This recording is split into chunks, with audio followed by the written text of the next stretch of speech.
Hello? Hello, hello. Can you hear me? If you can hear me, just let me know. Say yes, and I'll let you know that then I'll know the volume's working. Oh, that's right. This is a podcast, and so you can't tell me that. Welcome back. Maybe I tricked you.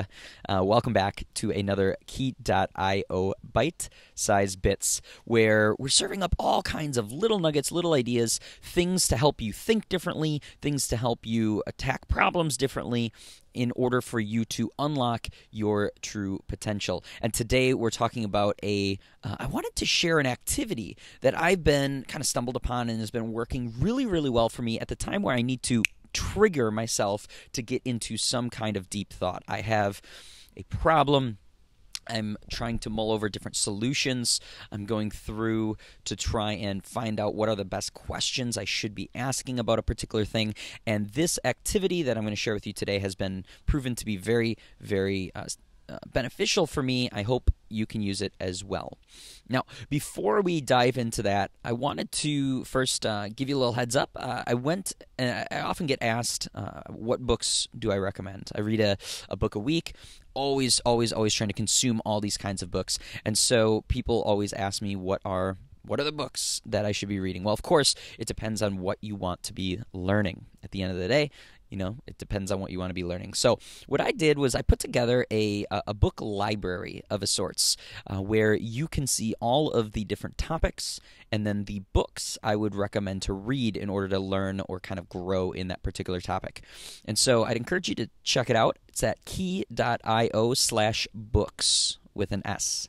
So that's keyyo.io/BOOKS, books. So check that out. Otherwise, in the show notes, I'm going to put the link, and you can just click on through there. Get some good reads. And if you have any suggestions, there's a comment box in there. You can let me know things that I'm missing, because I'm always looking for great suggestions as well.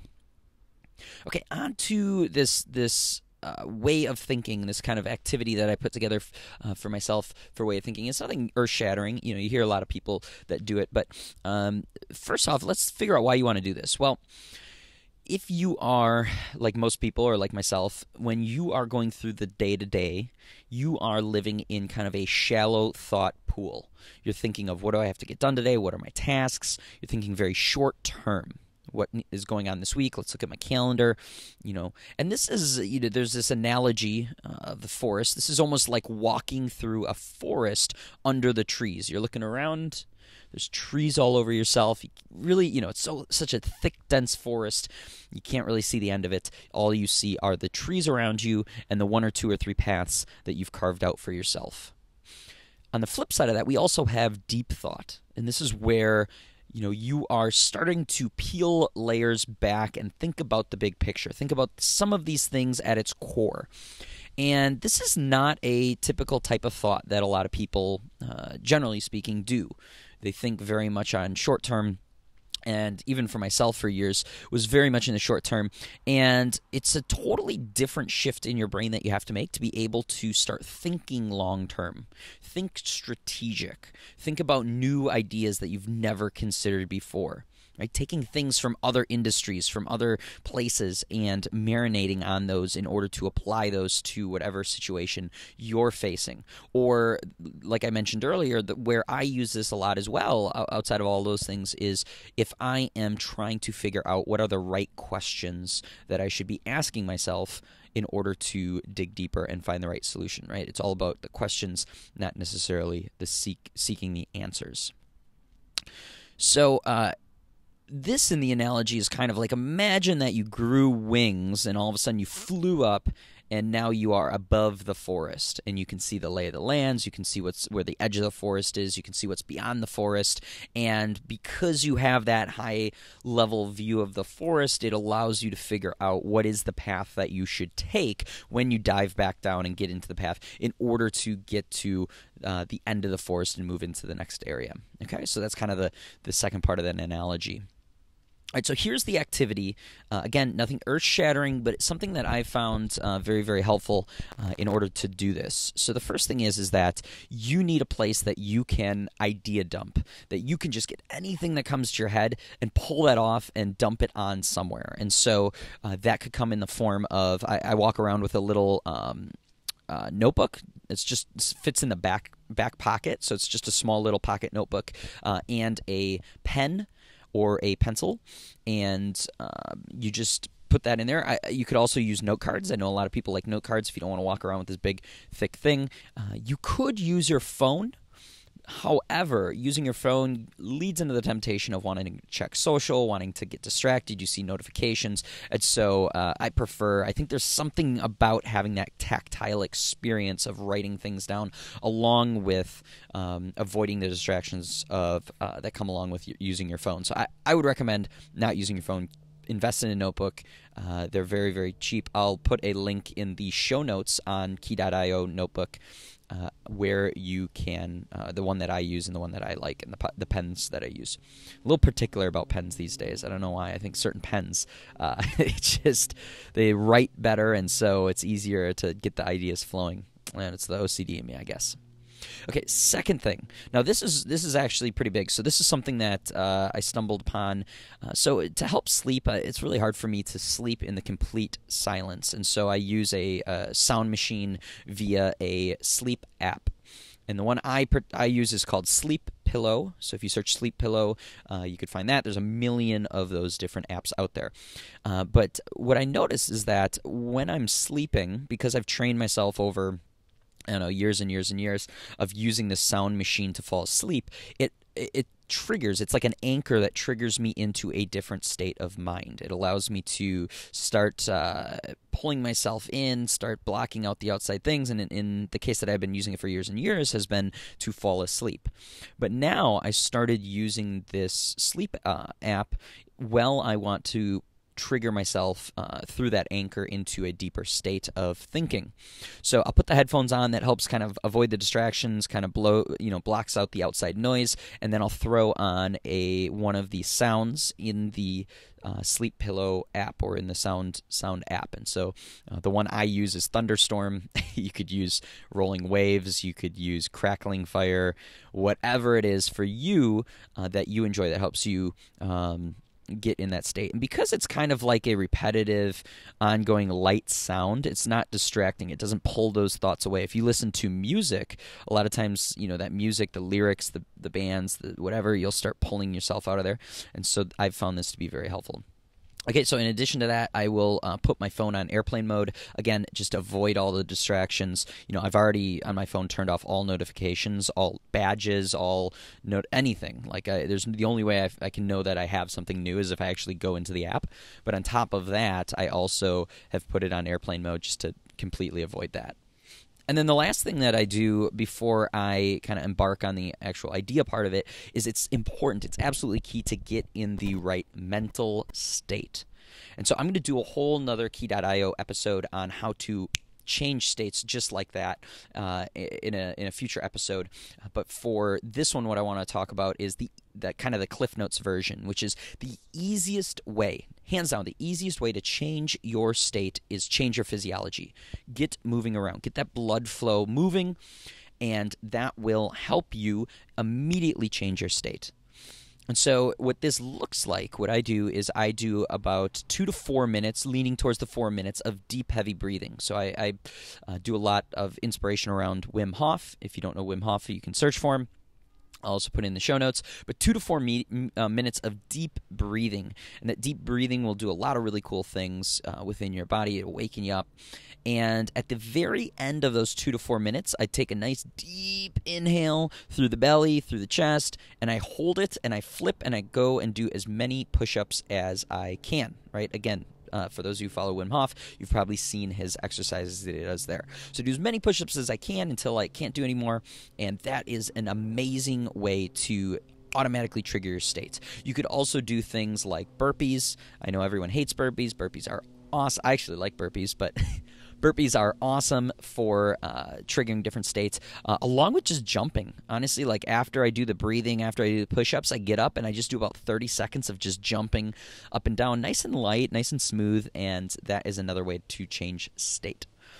So, again, while you're doing all this is like the physiology part of it. The other part that you can be doing is visualizing in your head, right? And so there's, again, I'm gonna do a longer episode that digs into just changing state.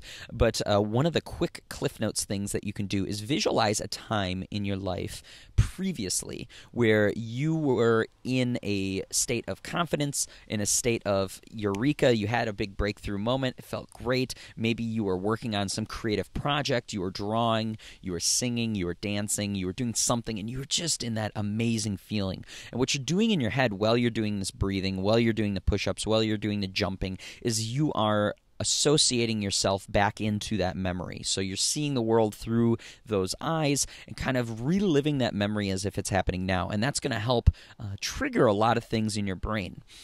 And, there's some science behind that. There's also, this is kind of where NLP and hypnosis kind of come from, but really that kind of visualization within your head of that happening. And you can always magnify it too, make things bigger, brighter, more exaggerated, and that will help exaggerate that state as well. Okay, so that's like the last part. Okay, so recapping, we have our pocket journal. We've downloaded the sleep app. We're listening to it in our headphones.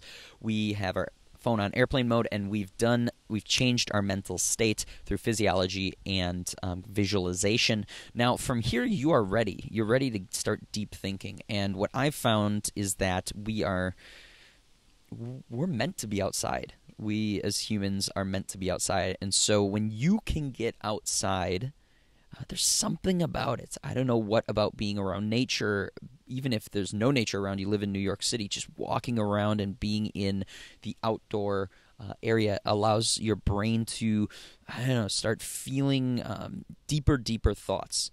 And so I typically will just go for a walk. That could be the easiest thing. Just go for a half hour, 45-minute walk. And if you walk to work, maybe you have a 20-minute walk to work, do that, do all this stuff, and then on your way to work, you can start doing this deep thinking. You could also take times where you walk and then sit on a park bench. So there's a couple routes that I go for my walks, and I'll sit on particular benches and reflect there. But my hands down recommendation is get outside. There's this cliche saying, and I'm a firm believer, is that the biggest ideas do not happen behind your desk. You got to get out there. Okay? So while you're doing that, write down in your journal everything, the good, the bad, the ugly, like literally just brain vomit everything down on the piece of paper, small, big, because even if you have a bad idea and you're just like, I don't want to put this down because it's not good, it's going to linger in your brain. And the more that it lingers there, the more it sucks your attention back to it and pulls it away from the bigger, better things. So just get it down, just dump it out, and then that'll, mentally free your brain up a bit to get to those bigger, deeper ideas. So literally, I have notebooks with 15 or 20 pages of garbage ideas or like just a mess of pages in order to get to that one solid page of idea, right? So 15, 20 pages of garbage to get one solid page, and you're like, fuck, I wish I could just get to that one single page in the first place. But what I found is that it's that journey of writing and dumping those ideas and kind of the melting of all those ideas on the different pages that allows you to get to that one solid page in the first place. So if you're like, I'm not going to do anything until I get to that, I don't want to do anything, I don't want to write anything until I get to that one solid idea that I can write down, you're never going to get to the idea. It's that journey to get there that it takes. So just dump everything down on a piece of page, in your notebook. Okay, now the last thing that I'm going to tell you on this, and we'll wrap it up for today, is that this isn't something where you're like, okay, I need to come up with a big idea. I'm just going to go on this walk, I'm going to do this thing, and it'll just come to me, and I'll have my eureka moment, and I'll be able to go back in and keep moving along with kind of back into the forest mode. Think about this. It's like, what do they say about when you should go to the bank for a loan? Right? They say go to the bank to get a loan when you don't need it, right? Or get the line of credit at the bank when you don't need it. When you need something, you're going to put all this extra stress, extra pressure on yourself to make it happen. And your brain doesn't work like that.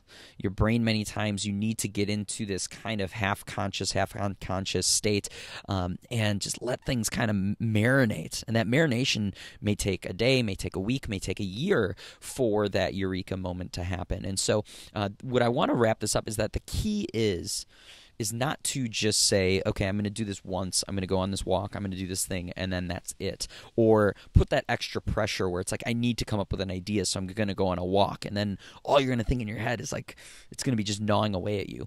You should be doing this on a regular basis. This should just be part of your routine that you do, once, twice, 3 times a week. Just go on these walks with no expectations on coming up with anything big. And it's at the point where you go into a walk just noticing nature, noticing the things around you, and just kind of letting your mind flow and not having that pressure of needing to come up with something. That's when it happens. It's not when you put yourself in that situation where you have to come up with something on your walk. And so just make it a habit, block off, what I've been doing lately, I'm trying to get in the habit of is to, in the 12 to 1 p.m., eat my lunch for a half hour and then go for a walk for a half hour, or vice versa, go for the walk and then eat. But it's just a part of what you do every day, and you go on these walks with everything that I just mentioned, but without the expectation of coming back with the next big thing or coming back with a big idea. Just keep doing it, and I promise you the idea will come when it's supposed to, and it may just take a week, it may take a month, it may take a year, but at some point that thing's going to hit you, and it takes that kind of repetition and that habit of doing this in order for it to get there in the first place. Okay, so that is a habit that I've taken on to myself that has helped a lot with just kind of this idea generation, and I hope you can get in the habit of doing it. And if not, it's just a nice habit to get into. It clears your mind. It's like meditation. It's like get out of the day-to-day stress and kind of regroup and think about the bigger things in life. And so I would venture to say it's probably something that would be well worth your time to try out. Okay, so thanks for listening. If there's someone that you work with that you think this would be valuable to, if there's someone a family member, a friend, feel free to share this. Make sure you subscribe to the YouTube channel because putting these all the time. If you prefer podcast, subscribe to the iTunes. Feel free to leave a review if you enjoy these. I'm always curious on what do you think. So leave a review, and until then. I'll see you on the next Key.io bite-sized bits. Take care. Talk soon.